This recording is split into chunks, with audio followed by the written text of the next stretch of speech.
السلام علیکم ورحمۃ اللہ وبرکاتہ۔ یہ جو سوال ہے اس کا جواب اس کا جواب میرے درس میں ہو چکا ہے۔ میں نے کئی مثالیں بیان کی ہیں کہ قرآن کی تشریح حدیث سے ہوتی ہے۔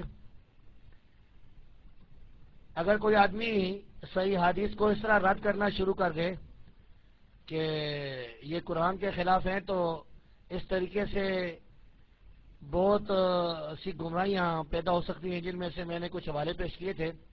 مثال کے طور پر اگر ایک آدمی کہتا ہے کہ آدمی کو سجدہ کرنا جائز ہے، اگر وہ کہتا ہے کہ کوئی آدمی پیر ہے، کوئی ہے، اس کو سجدہ کرنا جائز ہے، اور کہتا ہے کہ دلیل قرآن میں وَخَرُّوا لَهُ سُجَّدًا، یوسف علیہ السلام کو ان کے بھائیوں نے سجدہ کیا تھا۔ اب اگر اسے ہم حدیث سنائے تو وہ کہتا ہے نہیں، یہ حدیث موضوع حدیث ہے، من گھڑت حدیث ہے، یہ قرآن کے خلاف ہے۔ اسی طرح ایک آدمی سونے کا زیور پہن کر، ریشمی لباس پہن کر باہر چلے، عورتوں جیسا لباس پہن کر چلے، کوئی کہے کہ یہ کیا کرتے ہیں آپ؟ اللہ کے رسول نے تو لعنت بھیجی ہے عورتوں کی مشاورت کرنے والے مردوں سے، اور اسی طرح سونے کو حرام قرار دیا مردوں کے لیے اللہ کے رسول نے۔ وہ کہے نہیں، یہ قرآن کے خلاف ہے، قرآن میں تو کل من حرم زینۃ اللہ التی اخرج لعبادہ۔ اسی طرح کوئی آدمی دو جو ہے پھوپھی اور بتیجی یا خالہ اور بانجی ایک نکاح میں جمع کر دے اور کہیں کہ یہ جو حدیث ہے یہ تو قرآن کے خلاف ہم نہیں مانیں گے، تو یہ بات غلط ہے، گمراہی ہے۔ یہی بنیادی گمراہی خارجیوں کے پاس تھی، جو صحیح حدیث کا انکار کرتے تھے، وہ کہتے تھے یہ قرآن کے خلاف ہے، اور نبی صلی اللہ علیہ وسلم نے فرمایا کہ یہ قرآن پڑھیں گے اور لا یجاوز تراقیہم، ان کے حلق سے نیچے نہیں اترے گا۔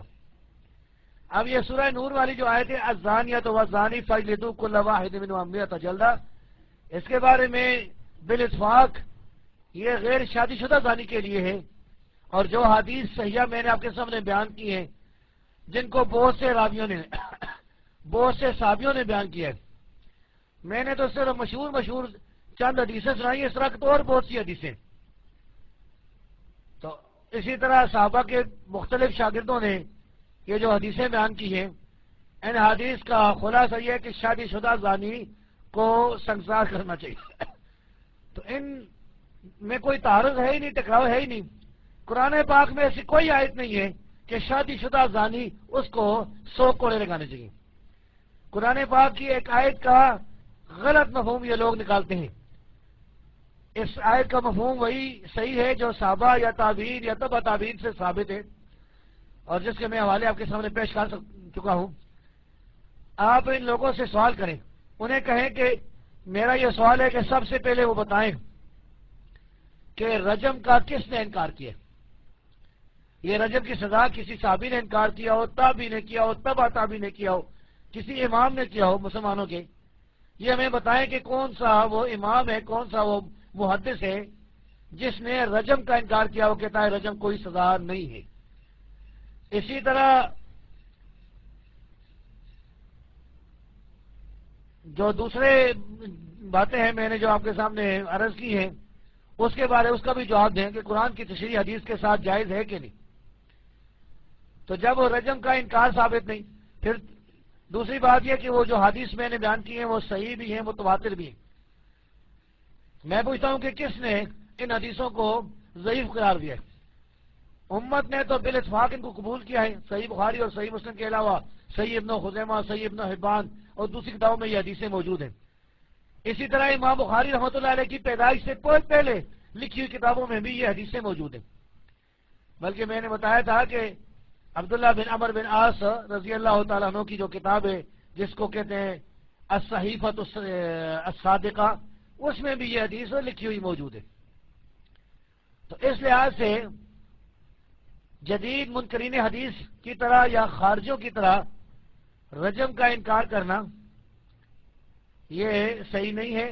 اور دوسری بات یہ کہ وہ دلیل ہمیں چاہیے، کوئی قرآن پاک کی آیت و واضح یا کوئی صحیح حدیث ہو جس سے صاف صاف یہ ثابت ہوتا ہو کہ رجم کوئی نہیں ہے شادی شدہ زانی پر، تو پھر بات مانی جائے گی۔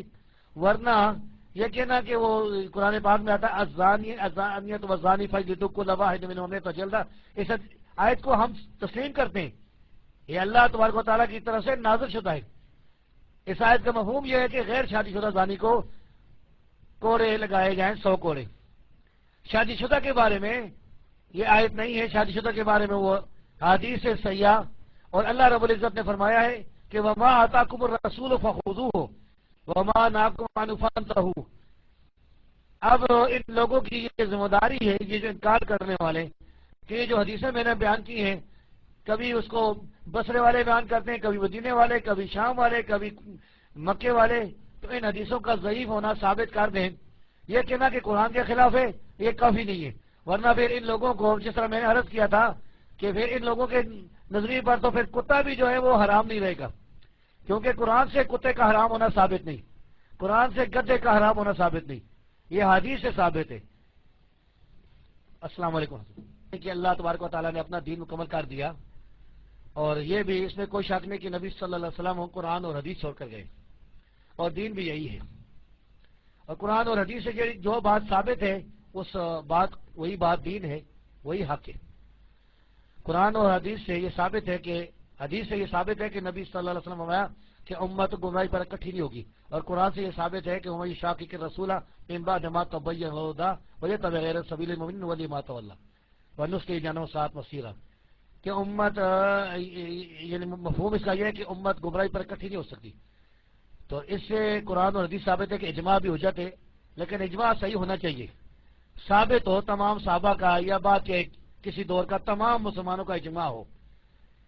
یہ بعض لوگ جھوٹے اجماع کے دعوے کرتے رہتے ہیں، ہمارے دیوبندی بھائی، بریلی بھائی، کدھر اگر کسی جگہ 20 تراویح ہونے وہ کہیں گے 20 تراویح پر اجماع ہے، کسی جگہ اگر نماز کے بعد لا الہ الا اللہ اونچے اونچے کہیں گے وہ کہیں گے ادھر اجماع ہے۔ یہ میرے بھائیو اجماع کوئی نہیں ہے، جھوٹ ہے بالکل، اور اجماع قرآن اور حدیث کے خلاف ہوتا ہی نہیں ہے۔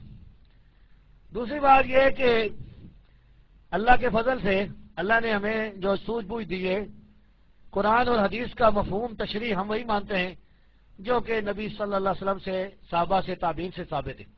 اس سے ہٹ کر کوئی اپنے ذہن سے کوئی تشریح نکالتا ہے تو وہ اس کی کوئی حیثیت بھی نہیں ہے۔ اب یہ جو فقہ ہے، یا حنفیوں کا یا شافعیوں کا یا مالکیوں کا یا حنبلیوں کا یا اوزاعی کا یا سوری کا، جس کا بھی، یہ فقہ اگر قرآن کی کسی آیت کی تشریح میں ہے، کسی حدیث کی تشریح میں ہے، تو سارا آنکھوں پر ہے، ہم اسے تسلیم کرتے ہیں۔ قرآن کی کسی آیت کی تشریح اگر ان فقہاء نے، علماء نے بیان کی ہے کہ قرآن کی آیت یہ بتاتی ہے، نبی صلی اللہ علیہ وسلم کی حدیث اس کا یہ مطلب ہے، تو اس یہ برحق ہے، یہ صحیح ہے، یہ تو قیامت تک رہے گا۔ لیکن یاد رہے کہ یہ تشریح کسی قرآن کی آیت کے خلاف یا کسی حدیث کے خلاف ہو، یہ مسلمانوں کے اجماع کے خلاف نہیں ہونی چاہیے۔ کچھ ایسے مسائل ہیں جو ان فقہاء نے گھڑ لیے ہیں یا بنا لیے ہیں یا اجتہاد کیا ہے یا جو بھی کیا ہے، جو ان کے فقہ میں موجود ہیں، جن کو نہ عقل مانتی ہے نہ نقل، نہ قرآن سے اس کا ثبوت ملتا ہے نہ حدیث سے ثبوت ملتا ہے، اور پھر یہ کہتے ہیں کہ یہ فقہ ہے۔ مثال کے طور پر حنفی حضرات، ان کے فقہ میں لکھا ہے کہ کوئی آدمی اگر اپنا کتا ذبح کر کے اس کا گوشت بیچے تو جائز ہے، یہ اس میں لکھا ہوا ہے فتاوی عالمگیری میں۔ فتاوی شامی میں لکھا ہے کہ اپنا کتا اٹھا کر نماز پڑھنی جائز ہے۔ یہ فقہ ہم نہیں مانتے، یہ فقہ نہ تو قرآن سے ثابت ہے، نہ حدیث سے ثابت ہے، نہ تو اجماع سے ثابت ہے، نہ صحابہ سے ثابت ہے، اور نہ اس کو عقل مانتی ہے۔ اس قسم کے غلط، بے دلیل، گندے جو مسائل ہیں وہ اسے نہیں مانتے، چاہے وہ فقہ حنفی میں ہو یا فقہ شافعی میں۔ اگر قرآن کی آیت یا حدیث کی تشریح بیان کی جائے، چاہے وہ حنفی بیان کرتے ہیں یا شافعی بیان کرتے ہیں، اور اس میں امت کا کوئی اختلاف نہیں ہے، کوئی کسی قسم کا ایک رد نہیں ہے، سب متفق ہیں، تو ہم مانتے ہیں۔ ہم تو اسلاف کی، سلف صالحین کی تشریح کے ساتھ ہی قرآن اور حدیث کو سمجھتے ہیں۔ تو یہ سمجھ لیں کہ یہ جو فقہ ہے، جس فقہ کا ہم انکار کرتے ہیں، وہ فقہ ہے جو گندے مسائل پر، بے دلیل مسائل پر، قرآن اور حدیث کے خلاف مسائل پر مبنی ہے۔ مجھے ایک مثال یاد آ گئی، قرآن پاک میں اللہ رب العزت فرماتا ہے کہ انما المشرکون نجس فلا یقربوا المسجد الحرام بعد عامهم ھذا، بے شک مشرک پلید ہے، نجس ہے، وہ اس سال کے بعد مسجد حرام کے قریب بھی نہ آئے۔ اس آیت کے سراسر خلاف ہدایہ میں، فقہ حنفی کتاب میں لکھا ہے کہ کافروں کا مسجد حرام میں آنے میں کوئی حرج نہیں، جائز ہے یعنی۔ اسی طرح قرآن پاک کی آیت ہے کہ وَكَتَبْنَا عَلَيْهِمْ فِيهَا أَنَّ النَّفْسَ بِالنَّفْسِ وَالْعَيْنَ بِالْعَيْنِ، اور ہم نے یعنی اس تورات میں ان پر یہ فرض کیا تھا کہ نفس کو نفس کے بدلے قتل کر دیا جائے، یعنی کوئی کسی کو قتل کرے اس کو قتل کر دینا چاہیے۔ اس کے مقابلے میں فقہ حنفی میں لکھا ہے کہ اگر کوئی آدمی کسی چھوٹے نابالغ بچے کو پانی میں ڈبو کر قتل کر دے، یا کسی بالغ کو پانی میں ڈبو کر قتل کر دے، یا اسی طرح اور ہے مثلا کسی کو کتوں کے سامنے چھوڑ دیا جائے، درندے اس کو قتل کر دے، وہ کہتے ہیں اس قاتل پر کوئی قصاص نہیں۔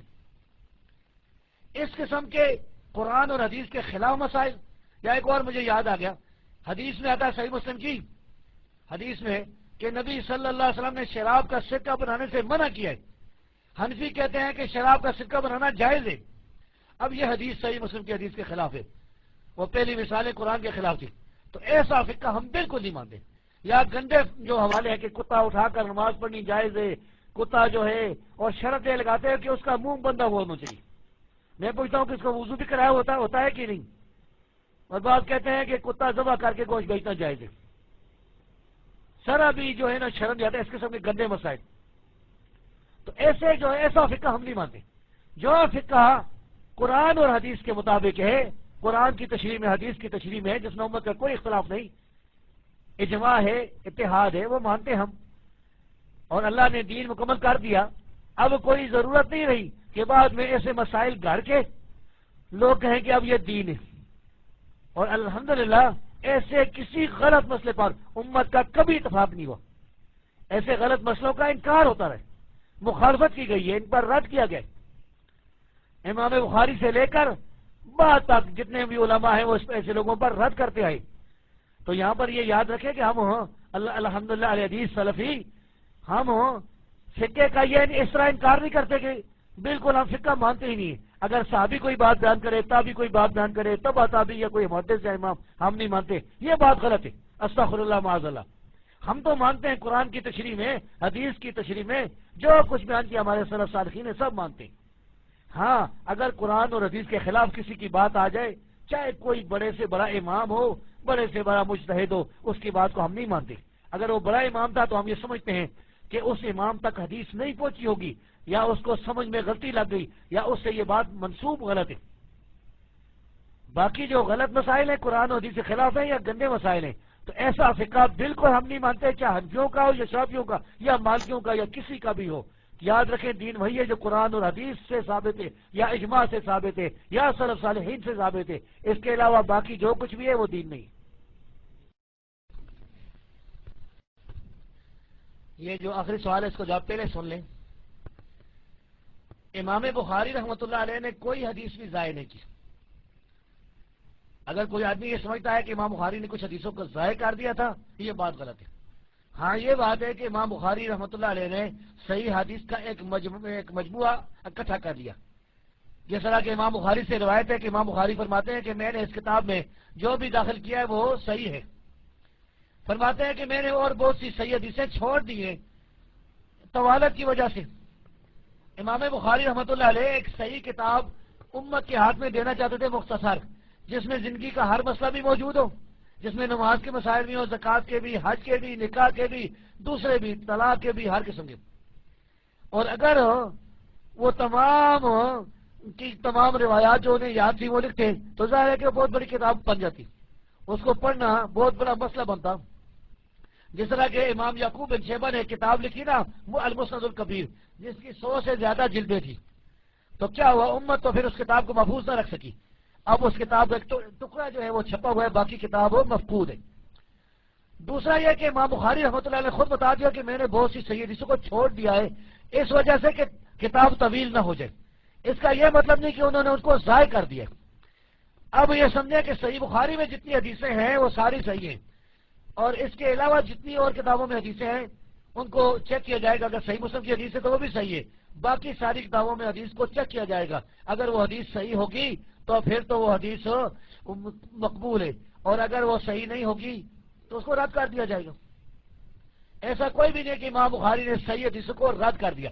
دوسرا یہ کہ امام بخاری نے یہ جو فرمایا ہے نا کہ میں نے یعنی مجھے اتنی حدیثیں یاد اس میں لکھی ہیں، تو یہاں پر حدیث سے مراد سند ہے۔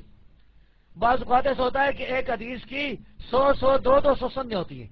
مثال کے طور پر امام زہری کی حدیث جو میں نے شروع میں آپ کے سامنے پڑھی ہے، جس کو عبید اللہ بن عبداللہ بن عتبہ بن مسعود رضی اللہ رحمۃ اللہ علیہ سے امام زہری نے بیان کیا ہے، اور انہوں نے عبداللہ بن عباس سے، انہوں نے جناب عمر سے، تو یہ ایک حدیث ہو گئی۔ اب زہری کے فرض کریں 10 شاگرد ہیں، 10 شاگرد جب اس حدیث کو بیان کریں گے تو یہ 10 حدیثیں ہو جائیں گی۔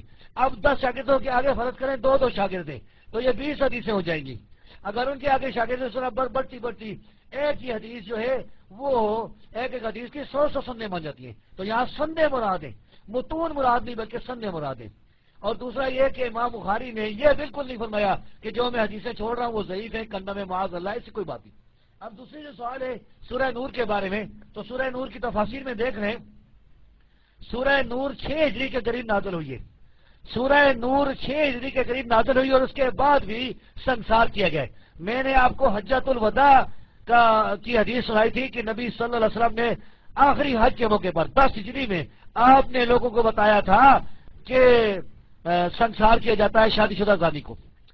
اب 10 ہجری آپ کی وفات سے 6 مہینے پہلے، اس کے بعد 6 مہینے بعد آپ صلی اللہ علیہ وسلم اس دنیا سے چلے گئے، فوت ہو گئے، تو اس وقت آپ نے سنسار والی بات فرمائی۔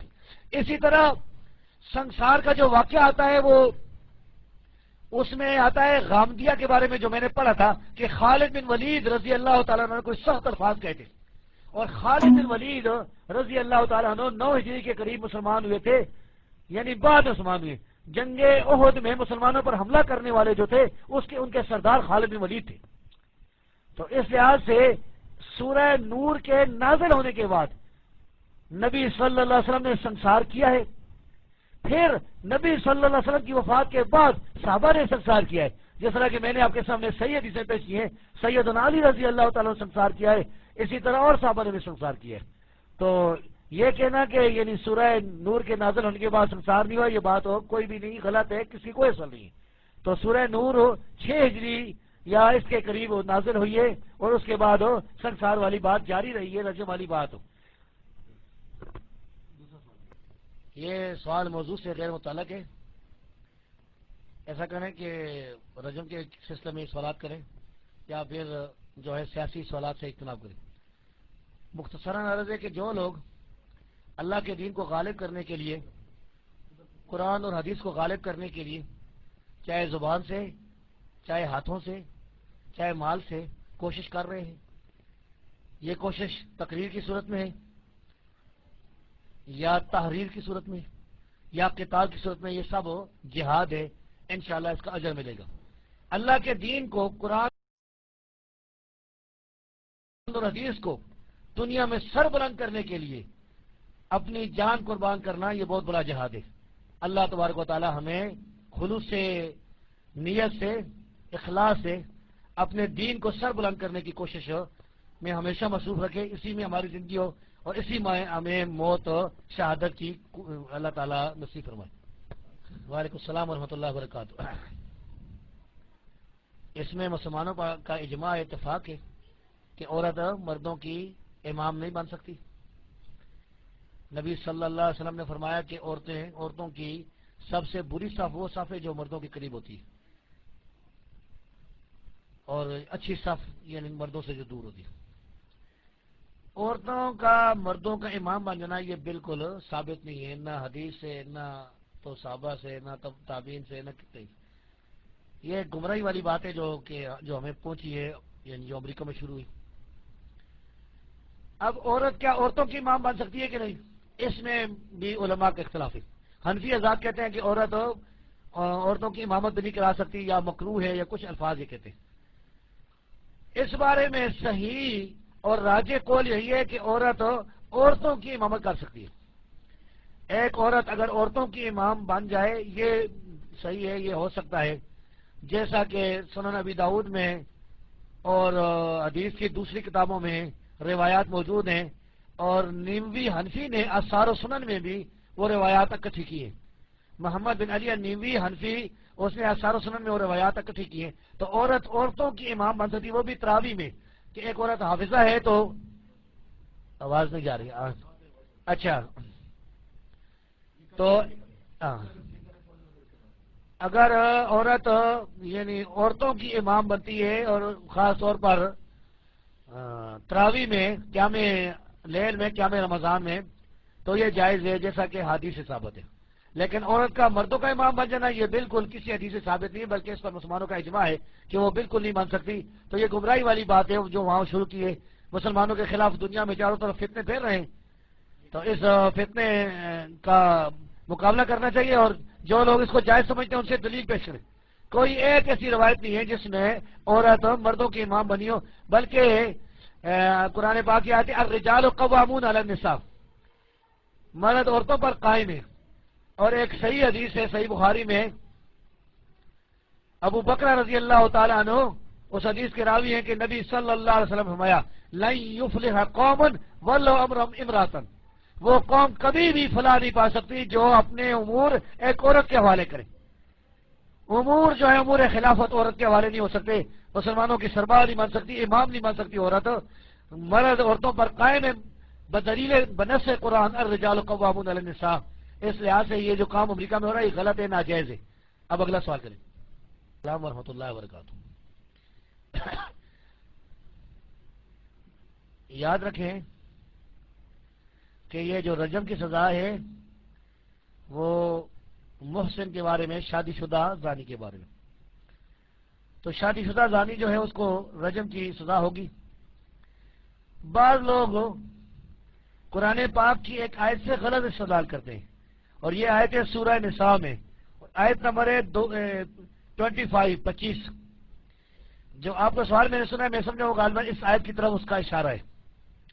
اس آیت میں الفاظ ہیں، اللہ رب العزت فرماتا ہے وَمَن لَّمْ يَسْتَطِعْ مِنكُمْ طَوْلًا أَن يَنكِحَ الْمُحْصَنَاتِ الْمُؤْمِنَاتِ، اور جو شخصوں میں سے اتنی طاقت نہ رکھتا ہو کہ محصنات مومنات عورتوں سے نکاح کر سکے، فَمِمَّا مَلَكَتْ أَيْمَانُكُم مِّن فَتَيَاتِكُمُ الْمُؤْمِنَاتِ، تو اسے چاہیے کہ تمہاری ان لونیوں میں سے کسی کے ساتھ نکاح کر لے جو تمہارے قبضہ میں ہوں.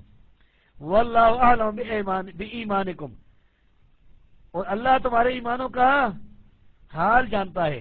یعنی تمہاری مومنہ لونیوں سے نکاح کر لے وہ آدمی، اللہ تمہارے ایمانوں کا حال خوب جانتا ہے. بعضکم من بعض، تم سب ایک کوئی گروہ سے ہو. فانکحوہن باذن اہلہن، تو ان کے سرپرستوں کی، گھر والوں کی اجازت کے ساتھ، ان کے مالکوں کی اجازت کے ساتھ ان کے ساتھ نکاح کر لو. وآتوہن اجورہن بالمعروف، اور انہیں ان کا اجر یعنی حقمار اچھے طریقے سے دے دو. محصنات غیر مصافحات، وہ محصنات ہوں، مصافحات نہ ہوں، زانیہ نہ ہوں. ولا متخذات اخدان، اور چوری چھپے اشنائیاں نہ کرنے والی ہوں. فاذا احسن، پس جب وہ سارے نکاح میں محفوظ ہو جائیں، فائن اتینا، محسنہ بن جائیں، فائن اتینا بفاحشۃ، پھر وہ اگر بے حیائی والی کے ساتھ آئیں، بے حیائی کی بات کریں، فعلینا نصف ما علی المحصنات من العذاب، تو ان پر آدھی سزائے جو کہ محصنات پر ہے. ذالک لمن خشی العنت منکم، یہ اس کے لیے ہے جس کو بندے تقوی کے ٹوٹ جانے کا ڈر ہو. تو اس آیت کریمہ سے خارجی اور بعض منکرین رجم یہ استدلال کرتے ہیں کہ دیکھو جی اس میں آدھی سزا کا ذکر ہے. تو اس کا جواب یہ ہے کہ یہاں پر محصنات کا جو لفظ آ رہا ہے یہ لونیوں کے مقابلے میں آ رہا ہے. محسن کے دو معنی عربی زبان میں، آپ ڈکشنری اٹھا کر دیکھیں، لغت اٹھا کر دیکھیں. مثلا میرے سامنے ڈکشنری پڑھی ہوئی ہے القاموس الوحید، اس میں محسن کے دو معنی، ایک معنی ہے شادی شدہ عورت اور ایک معنی ہے پاک دامن عورت. تو پاک دامن ان خاندانی عورتوں کو کہتے ہیں جو لونڈیاں نہ ہو، لونڈی نہ ہو اس کو بھی محسن کہتے ہیں، اور شادی شدہ کو بھی. یہاں پر اس آیت میں محسنات کا لفظ جو استعمال ہوا ہے وہ لونڈیوں کے مقابلے میں، اور لونڈیوں کے مقابلے میں آزاد عورتیں ہوتی ہیں، پاک دامن آزاد عورتیں جو لونڈیاں نہیں ہیں. لونڈیوں کے علیحدہ جو ہے احکامات ہیں، اور آزاد عورتوں کے علیحدہ احکامات ہیں. تو یہاں پر اس آیت میں غیر شادی شدہ زانیہ کی سزا ہے. تو غیر شادی شدہ اگر آزاد عورت ہوگی اس کو 100 کوڑے لگیں گے، اور اگر لونڈی ہوگی تو اس کو 50 لگیں گے، اس کو آدھی سزا ہے. یہاں رجم کی سزا کا ذکر نہیں ہے، بلکہ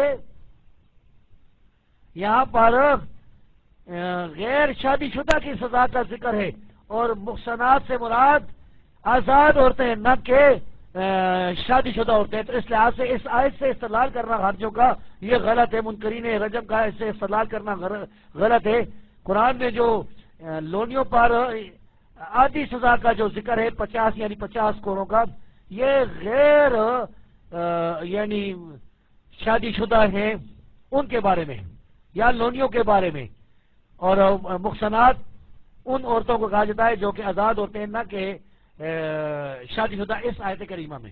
تو جب ایک لفظ کے 2 معنی لغت میں، تو اس کے ایک معنی کو لے کر دوسرے کو رد کر دینا اور پھر صحیح حدیث کا انکار کرنا، یہ صحیح بات نہیں ہے. یہی طریقہ ہے گمراہوں کا کہ قرآن پاک کی آیت سے غلط استدلال کرتے ہیں یا حدیث سے. جس طرح شیعہ حضرات قرآن پڑھ کر متع جائز کر دیتے ہیں. 5ویں سپارے کی جو آیت ہے فَمَسْتَمْتَعْتُمْ بِهِمْنَ فَآتُوهُنَّ فُجُورَهُنَّ فَرِيضَةً، اسے متع ثابت کرتے ہیں شیعہ. اور اسی طرح منکرین عذاب قبر قرآن کی آیت پڑھ کر عذاب قبر کا انکار کرتے ہیں. جس طرح وہ آتا ہے نا کہ قرآن پاک میں کہ وہ کہیں گے کہ مَن بَعَثَنَا مِن مَرْقَدِنَا هَٰذَا، یہ کس نے ہمیں ہماری خوابگاہ سے اٹھا دیا ہے. جس طرح کہ پنڈی میں ایک دیوبندی منکر عذاب قبر، وہ کہتا ہے کہ سارے کافر اپنی قبروں میں آرام سے سو رہے ہیں، چین سے سو رہے ہیں. تو قرآن کا مفہوم اس طرح بیان کرنا یہ صحیح نہیں ہے، بلکہ قرآن کا وہی مفہوم ہے جو میں بار بار بیان کر چکا ہوں، جو کہ نبی صلی اللہ علیہ وسلم سے، صحابہ سے، ثابت تابعین سے. تو اس آیت کا صحیح مفہوم وہی ہے جو میں نے آپ کے سامنے بیان کر دیا. اور اس میں اور رجم والی حدیث میں کوئی تعارض اور ٹکراؤ ہے ہی نہیں. دوسرے سوال کے یہ جو میں سوال سمجھا ہوں، یعنی اس کا خلاصہ یہ ہے کہ ولی کے بغیر چونکہ نکاح نہیں ہوتا، یہ صحیح حدیث ہے کہ لا نکاح الا بولی. اب اگر یہ مسئلہ ایسا پیدا ہو جائے کہ لڑکی کا والد کافر ہے یا بدعتی ہے، گمراہ ہے،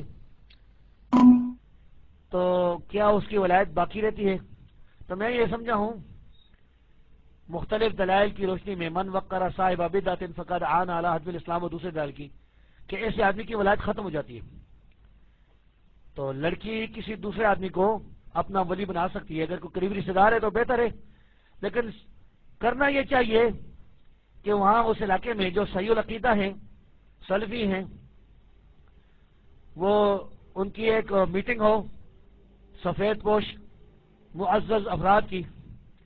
اس میٹنگ میں یہ باتیں رکھی جائیں کہ یہ ایسا مسئلہ ہے کہ یعنی ایسا نہ ہو کہ وہ بات جھوٹی نکلے. اگر بات سچی ہو کہ اس کا باپ گمراہ ہے، احباش کے بارے میں مجھے کچھ زیادہ معلومات نہیں ہے، لیکن سمجھتا ہوں کہ گمراہوں کا ایک گروہ ہے. تو اگر وہ اس میٹنگ میں باتیں ثابت ہو جاتی ہیں تو وہ بالاتفاق یہ فیصلہ کرتے ہیں کہ اس کا باپ جو ہے گمراہ ہے اور یہ ولی ہونے کے قابل نہیں ہے. تو پھر وہاں پر کسی دوسرے آدمی کو ولی بنا کر وہ نکاح کر لے، بہتر ہے. کیونکہ ایسی آزادی نہیں دینی چاہیے لڑکیوں کو کہ اپنی مرضی سے وہ نکاح کرتی پھریں، کورٹ میرج کرتی پھریں. اور یہ بھی حدیث ہے کہ لا نکاح الا بولی.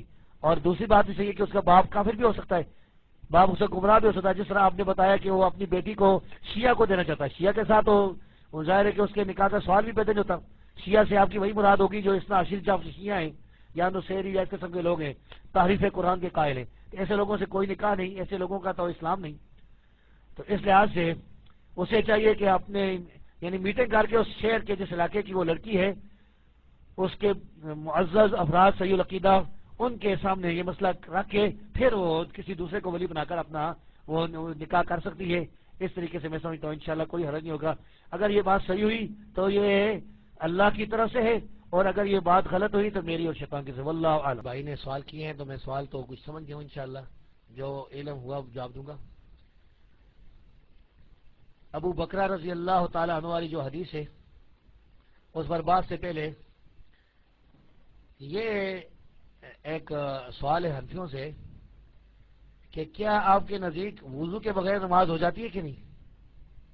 اگر وہ کہیں کہ نہیں ہوتی تو ہم کہتے ہیں کہ دیکھو ایک آدمی بیمار جو ہے وہ وضو نہیں کرتا ہے، تیمم کر کے نماز پڑھتا ہے، کیوں نہیں آپ کہتے کہ وضو کے بغیر نماز ہو جاتی ہے؟ وہ کہیں گے کہ یہ تو اضطراری حالت ہے. تو ہم بھی کہتے ہیں کہ اضطراری حالت میں احکام بدل جاتے ہیں. ایگزمپشن کا مسئلہ جو ہے اس کو عام دلیل نہیں بنایا جا سکتا. اب اگر ابو بکرہ والی جو حدیث ہے اس سے بعض لوگ استدلال کرتے ہیں کہ انہوں نے رکعت پا لی تھی، تو یہ ایگزمپشن اضطراری حالت ہے. اس کو ایک مکمل قانون کس طرح بنا رہے؟ پہلا یہ جواب ہے. دوسرا یہ جواب ہے کہ جو لوگ اس کو ایگزمپشن کے جو قائل ہیں ان کا موقف غلط ہے. اس حدیث سے یہ استدلال کرنا کہ رکوع والی رکعت ہو جاتی ہے، یہ استدلال غلط ہے، چاہے وہ سعودی عرب کے علماء کریں یا کوئی پہلے کریں یا بعد میں کریں. اس بارے میں راجح موقف وہی ہے جو امام بخاری رحمۃ اللہ علیہ نے جوز القراءت میں لکھا ہے، یا دوسرے اہل حدیث سلفی علماء نے لکھا ہے کہ سورۃ فاتحہ کے بغیر کوئی نماز نہیں، کوئی رکعت نہیں، چاہے رکوع میں بھی پہنچے اس کی کوئی رکعت نہیں ہوتی. اب ابو بکرہ والی حدیث پر غور کریں رضی اللہ تعالیٰ عنہ والی. اس حدیث میں یہ صراحت نہیں ہے کہ ابو بکرہ رضی اللہ تعالیٰ عنہ جب رکوع میں آ کر ملے ہیں تو انہوں نے پھر نبی صلی اللہ علیہ وسلم کے ساتھ ہی سلام پھیر دیا اور پھر اس رکعت کو شمار کر لیا. یہ کچھ بھی نہیں. کوئی ذکر نہیں کہ انہوں نے نبی صلی اللہ علیہ وسلم کے سلام کے بعد کیا کیا، کیا اٹھ کر اپنی ایک رکعت پوری کر لی یا کہ آپ کے ساتھ ہی سلام پھیرا. تو جب اتنا ذکر ہی نہیں، کوئی مسئلہ ہی نہیں، تو پھر یہ کس طرح دلیل بن گئی کہ وہ رکوع والی رکعت ہو جاتی ہے. اس بارے میں شیخ البانی رحمۃ اللہ علیہ نے سلسلہ صحیحہ میں ایک ضعیف حدیث سے بھی استدلال کر رکھا ہے. اس پر انشاءاللہ کبھی آئندہ کبھی موقع ملے تو اس پر بحث ہوگی. بہرحال یہ روایت ہو رکوع میں یعنی رکوع کی رکعت کے ہونے کے بارے میں واضح دلیل نہیں ہے، اس میں کوئی صراحت نہیں ہے. اس کی ایک سند میں یہ آیا ہے کہ صحابی کہتے ہیں کہ مجھے ڈر تھا کہ میری رکعت فوت نہ ہو جائے، لیکن وہ سند ضعیف ہے. اس میں ایک راوی ہے خزاز، وہ راوی غالباً اس کا نام ہے عیسیٰ بن خلف الخزاز، وہ ضعیف راوی ہے. تو ضعیف راوی کی روایت سے کچھ بھی ثابت نہیں ہوتا. تو اس لحاظ سے رکوع والی رکعت بھی نہیں ہوئی، اور جو رکعت کے قائل ہیں وہ ایگزمپشن استثناء مانتے ہیں. تو اصل جو ہے قاعدہ ہے کہ لا صلاۃ لمن لم یقرأ بفاتحۃ الکتاب، یہ قاعدہ جاری ہے کہ سورۃ فاتحہ کے بغیر نماز نہیں ہوتی. نہیں، ابو بکرہ والی جو حدیث ہے صحیح بخاری میں وہ تو صحیح ہے، لیکن جس میں یہ الفاظ ہیں کہ وہ کہتے ہیں کہ مجھے ڈر تھا کہ میری رکعت فوت نہ ہو جائے، یہ ضعیف ہے روایت. یہ روایت جز القراءت یا دوسری کتابوں میں. تو اب میں یہ کہتا ہوں کہ یہ حدیث عام ہے، اس میں کوئی بھی ذکر نہیں کہ انہوں نے رکوع کی رکعت کو شمار کر لیا تھا یا نہیں. تو اس لحاظ سے اسے استدلال کرنا غلط ہے، اور امام بخاری نے بھی یہی بات فرمائی ہے جز القراءت میں. وہ فرماتے ہیں اس حدیث سے یہ مسئلہ ثابت نہیں ہوتا ہے.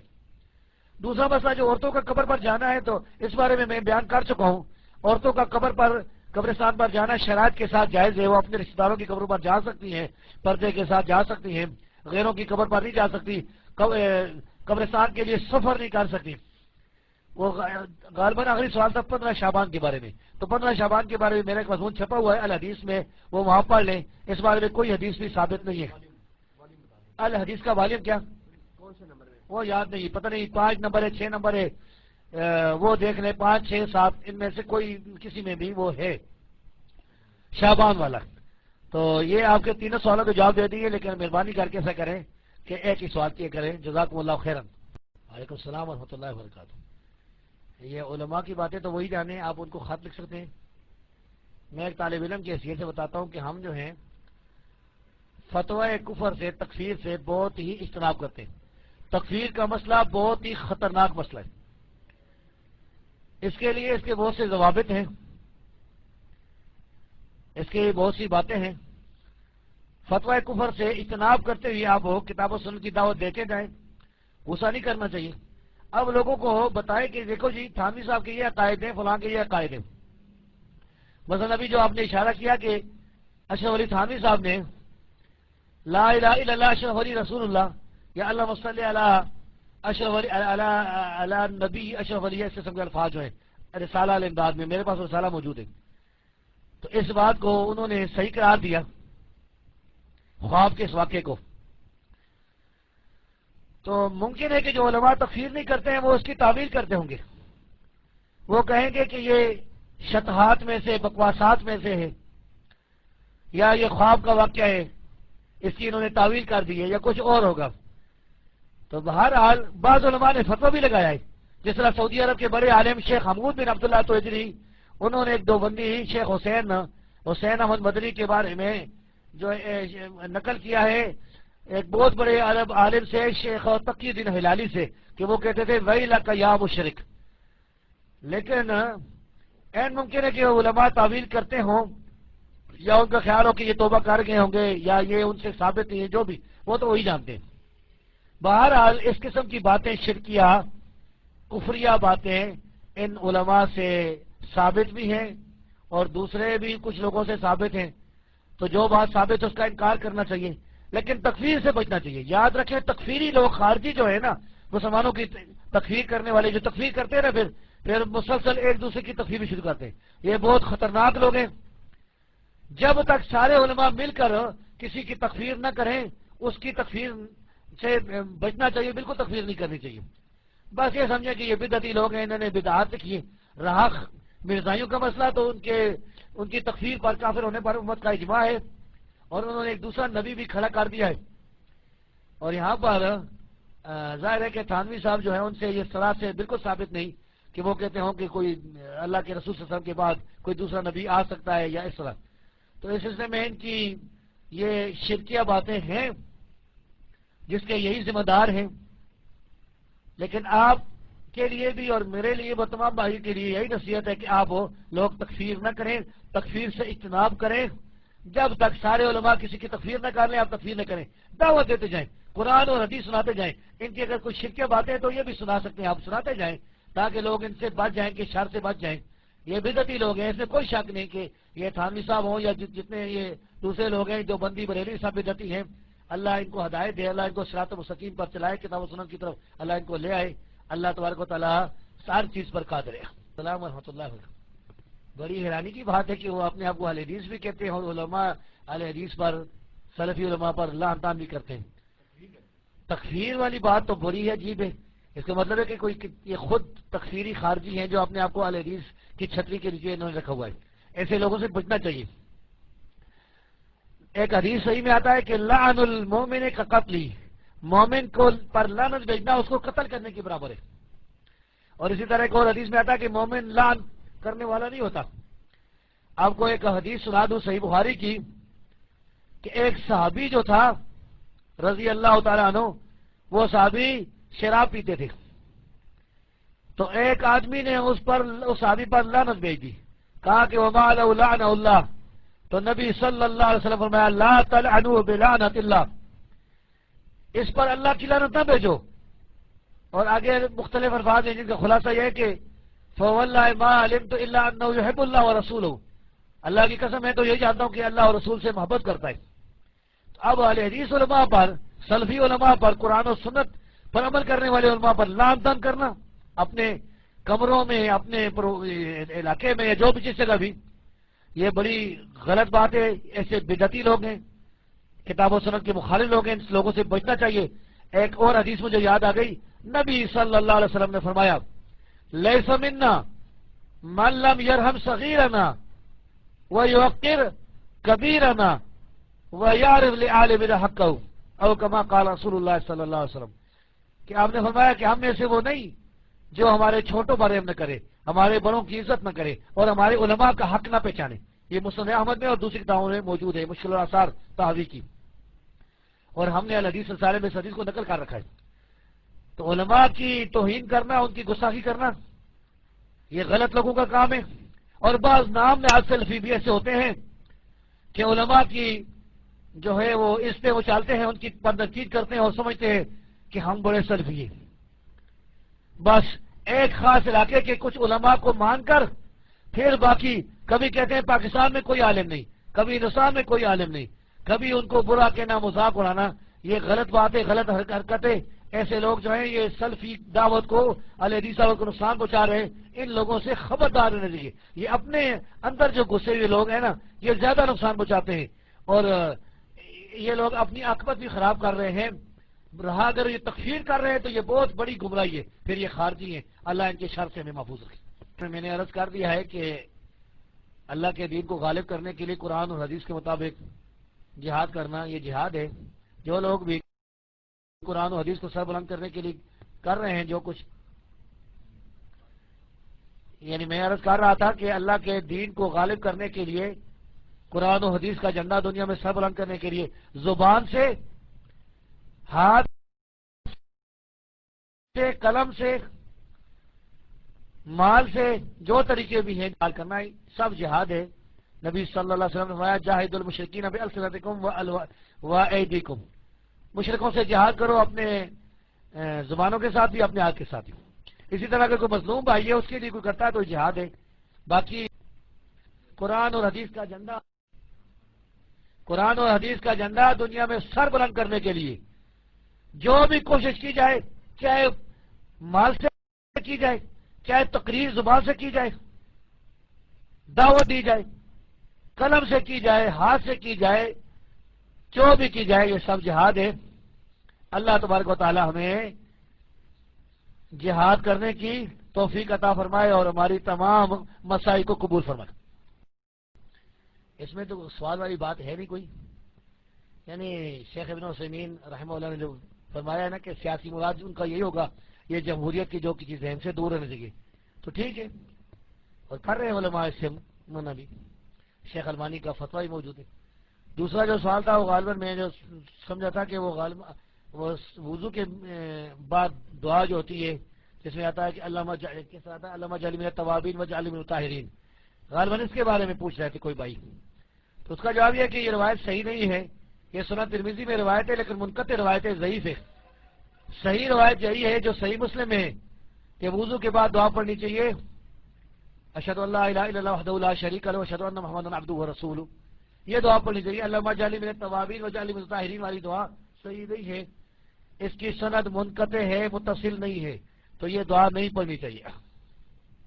اور باقی بھائیوں سے میں بار بار درخواست کرتا ہوں کہ کسی قسم کا سیاسی سوال نہ کرے، میں حدیث کا طالب علم ہوں، کوئی حدیث کے بارے میں، قرآن کے بارے میں، کوئی اجماع کے بارے میں سوال کرے تو جو مجھے معلوم ہے میں جواب دوں گا انشاءاللہ۔ سیاسی سوال آپ دوسرے علماء سے کر سکتے ہیں، میں نے پہلے ہی آپ کو منع کر رکھا ہے کہ سیاسی سوالات مجھ سے کسی قسم کے نہ کیے جائیں۔ آپ کی بڑی مہربانی، شکریہ، جزاکم اللہ خیرا۔